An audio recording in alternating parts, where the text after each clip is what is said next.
to be brought up in London town, with one that was his friend. Away then went those pretty babes, rejoicing at that tide, rejoicing with a merry mind. They should on cock horse ride, they prate and prattle pleasantly, as they ride on the way, to those that should their butchers be, and work their lives decay. So that the pretty speech they had, made murder's heart relent, and they that undertook the deed, full sore now did repent. Yet one of them, more hard of heart, did vow to do his charge, because the wretch that hired him, had paid him very large. The other won't agree thereto, so there they fall to strife, with one another they did fight, about the children's life, and he that was of mildest mood, did slay the other there, within an unfrequented wood.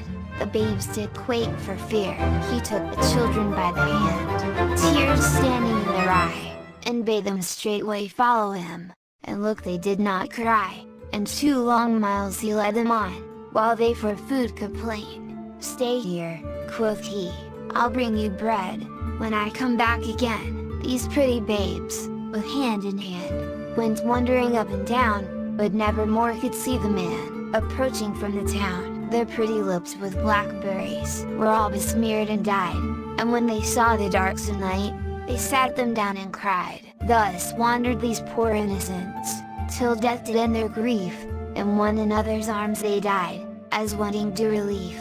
No burial this pretty pair, from any man receives, till Robin Redbreast piously did cover them with leaves. And now the heavy wrath of God, upon their uncle fell, yea, fearful fiends did haunt his house, his conscience felt in hell, his barns were fired, his goods consumed, his lands were bare made, his cattle died within the field, and nothing with them stayed. And in a voyage to Portugal, 2 of your sons did die, and to conclude, himself was brought to want in misery. He pawned and mortgaged all his land, ere 7 years came about. And now at last this wicked act did by this means come out.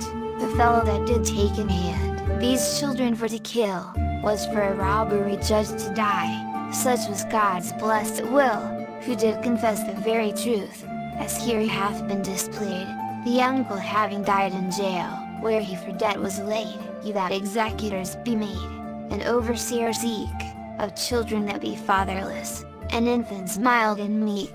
Take you example by this thing, and yield to each his right, lest God with such like misery your wicked minds requite.